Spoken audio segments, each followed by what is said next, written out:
Hey everyone, this is Tammy Painter, and you're listening to the Book Owl Podcast, the podcast where I entertain your inner book nerd with tales of quirky books and literary lore. As I mentioned last time when we were chatting about the history of cookbooks, this episode is going to be a little different.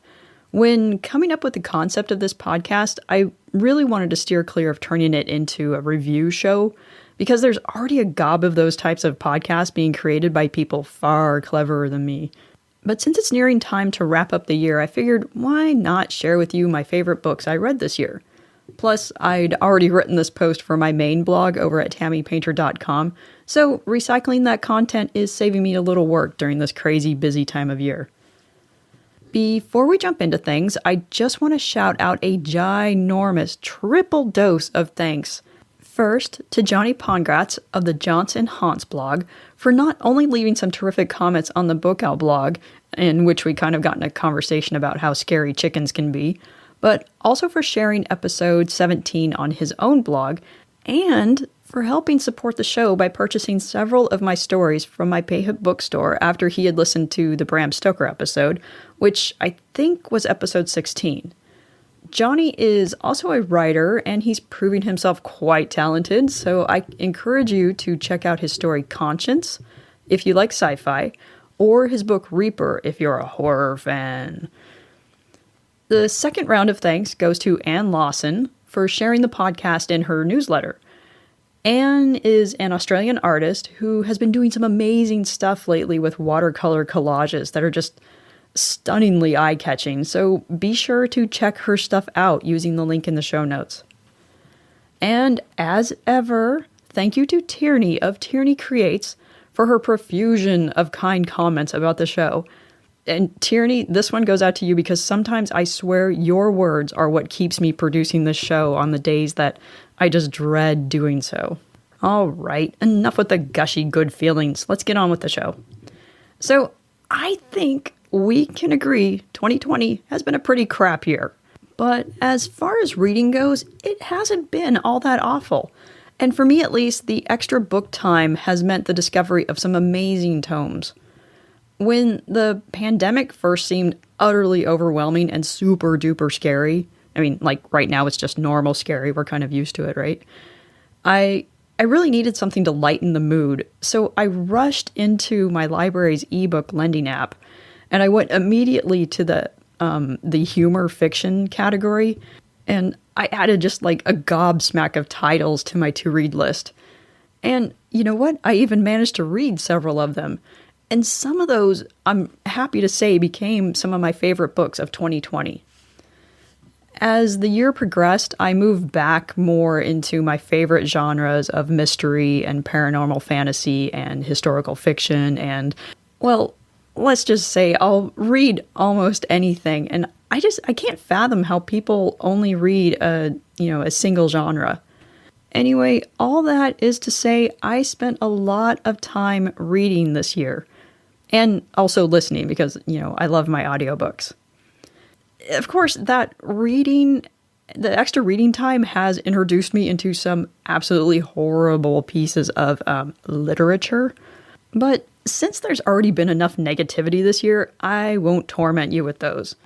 I did, however, make a promise to myself this year to review every single book I read, so if you scroll through my Goodreads or BookBub reviews, you will find those lumps of literary coal.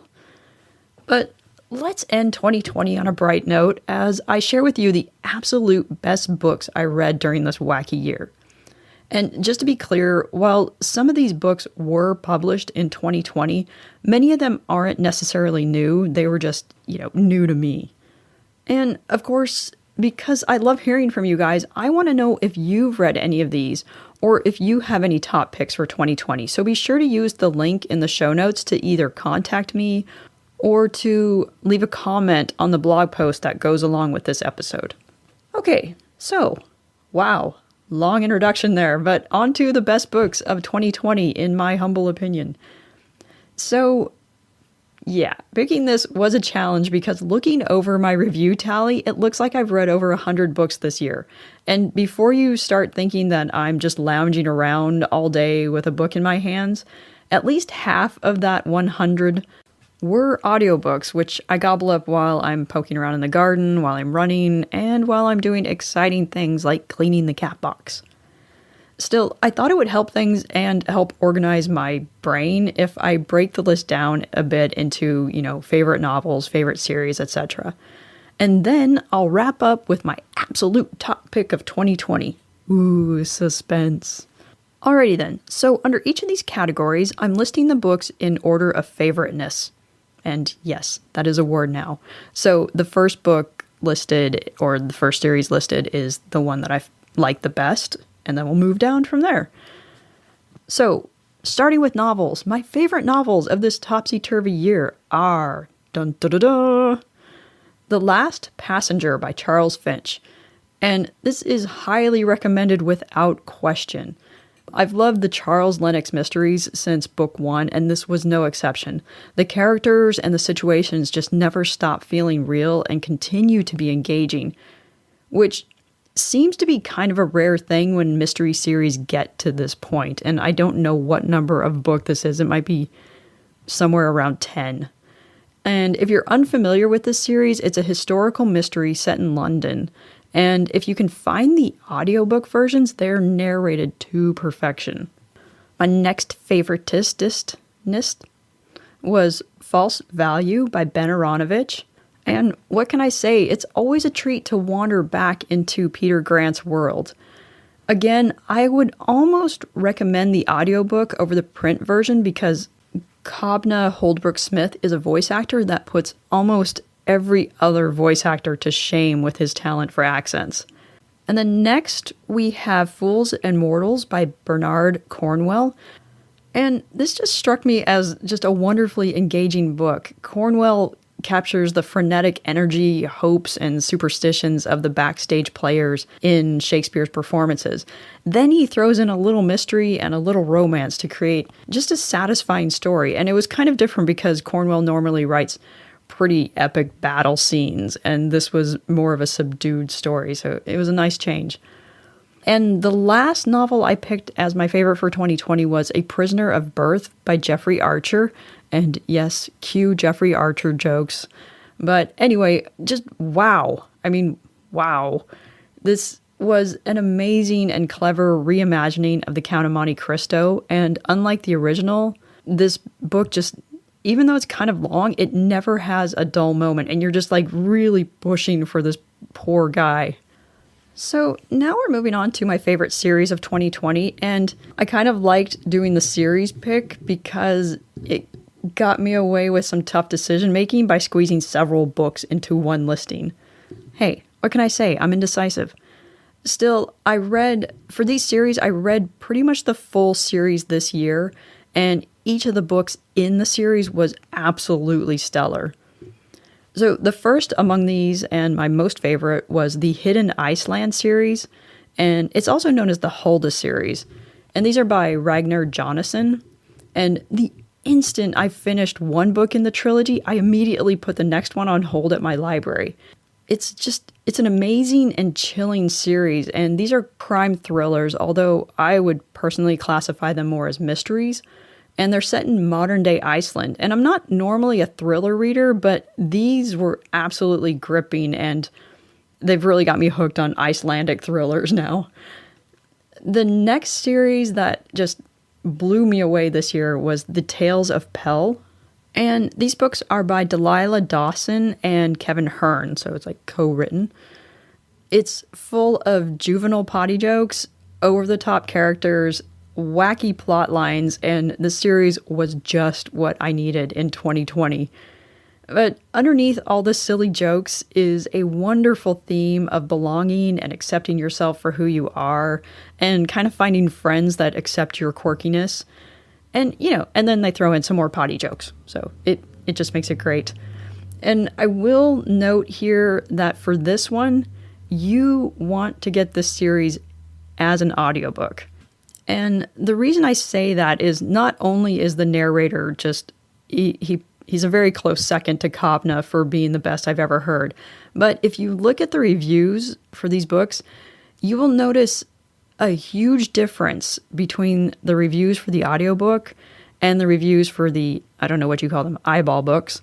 For some reason, the eyeball books get, pretty low ratings for the most part. I mean, there's some good ratings in there, obviously, but the audiobooks, all the audiobook ratings are just over the top, saying how great this series is. So, there you go. And the next favorite series is the Gaius Petraeus Russo series by Ruth Downey. And I'm kind of cheating here because I started the series in 2019 and I still haven't gotten all the way through it. But I still haven't come across one book in this series that I didn't like. And these, again, are historical mysteries. They're set in Britain during Roman rule. And I love the snarky humor of the main character. And he's just like, he's always got comments on something. And the final favorite series of the year was the Newbery and Hobbs series by George Mann. And this is kind of like steampunk meets mystery, and it's fast-paced, and I was addicted to it. I read one book right after the other, pretty much. The main male character is seriously flawed, but he's always professional. And the female lead is headstrong without losing any of her like little poised Victorian charm.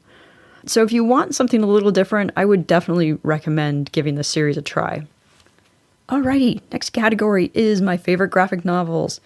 I don't read too many graphic novels, maybe one a month, maybe one every couple months. But, I do like my comics. So my most favorite was a rereading of The Complete Far Side by Gary Larson, and there was just a whole lot of laugh out loud laughter in this house as I read through these classic comics. The next one, Call Me Juvenile, but it was Wallace and Gromit, the complete newspaper comic strips collection. You got puns, you got half-baked inventions, and you got a whole bunch of fun. And finally was the Newbery and Hobbs, The Undying by George Mann, and this was my first introduction into the Newbery and Hobbs series, which the series I mentioned earlier are actual books, but the graphic novel of The Undying just really lured me into the characters, and obviously I loved it. Okay, the final category before we get to the favorite of 2020 is my favorite nonfiction books. Most of my reading is fiction, but I do try to mix in some nonfiction once in a while. Sometimes it's something I've heard about on a podcast, other times it's for research, but here's the best ones I read this year. The first and the most favoritist was Utopia for Realists by Rutger Bregman, and this was outstanding. I went into this book with, one, no real idea what it was about. I had just heard Rutger on a podcast and was really impressed by him.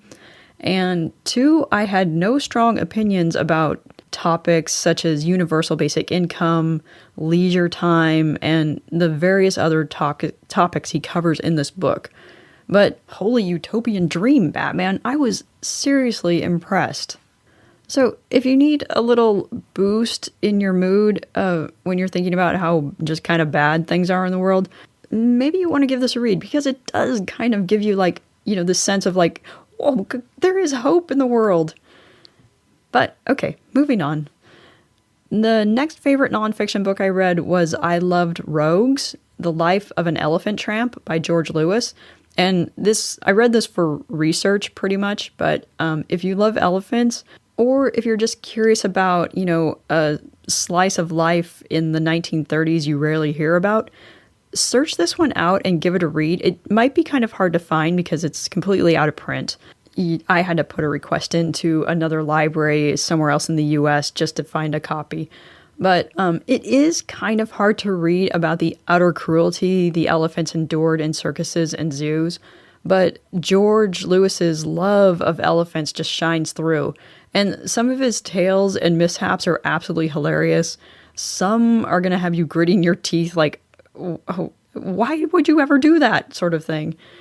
And some might leave you with a little something in your eye. It's just a really all-around great book.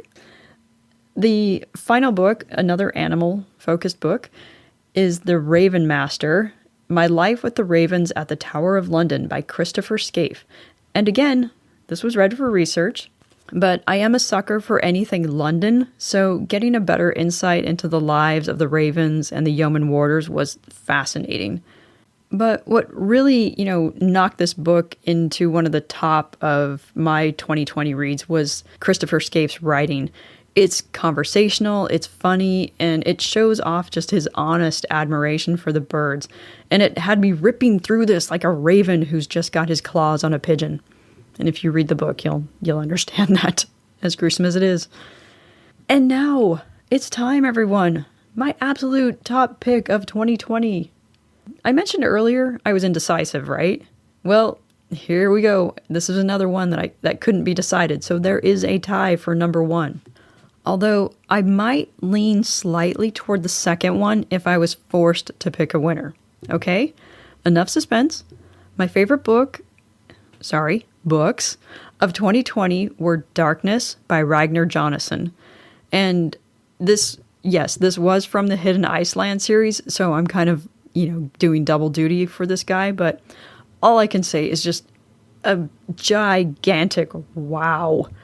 I finished this book in record time, and I'm not a fast reader, but I could not stop reading. The mystery element, just stellar pacing, and the personal struggle the unexpected main character is going through, all just wrap this up into such a great story. And the ending, well, let's just say it is not your typical thriller / mystery ending. And you are going to be sitting there going, what? So, okay.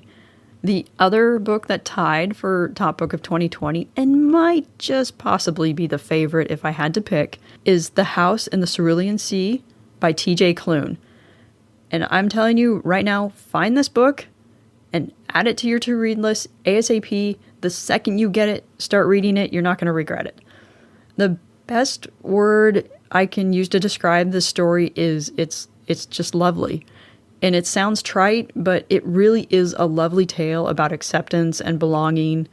And while I could go on and on about this book, I'll just simply say it's a story that just works perfectly on so many levels. Okay, everyone, that is it. Again, I would love to hear your thoughts on my own list. Tell me your favorites. And if you really want to warn me, you can tell me your least favorites of 2020. So be sure to, use the links in the show notes to leave comments and get in touch. Okay, we've reached the end, which means it's time for updates, because the end is never the end, right?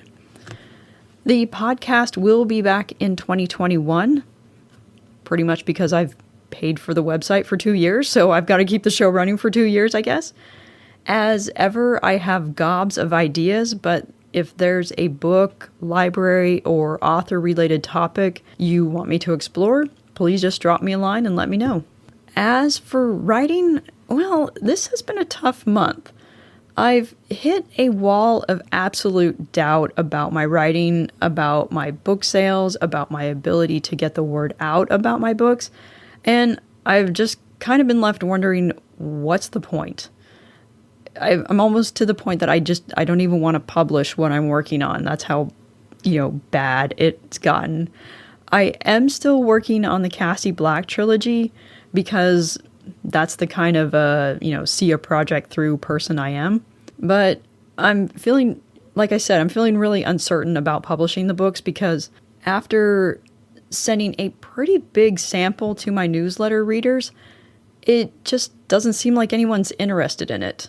And that is worrying because supposedly my newsletter readers should be the people most interested in reading my work. So if they're not interested, then why would somebody who doesn't even know me be interested? And so, yeah, kind of having a little existential crisis here. Basically, I'm left feeling like I've written something that no one will give a rat's ass about. And I honestly don't know what to do to regain my confidence in my writing, because that's one thing I've always had is, I've always had this feeling that, yes, even though I suck at marketing, I can write a good story. But as I read over my work lately, to me, it just sounds like utter nonsensical crap. So, it's a strange time right now. I don't know what to do. Anyway, sorry for the Debbie Downer moment after such a fun episode. But hey, it wouldn't be 2020 without a little sense of doom, right? Okay, my book-loving friends, that is it for this episode. If you enjoyed the show, I'd love it if you shared it with just one other person. And have a great couple weeks. Have a Merry Christmas. Have a Happy Hanukkah. Have a Happy Winter Solstice or some sort of pagan winter festival.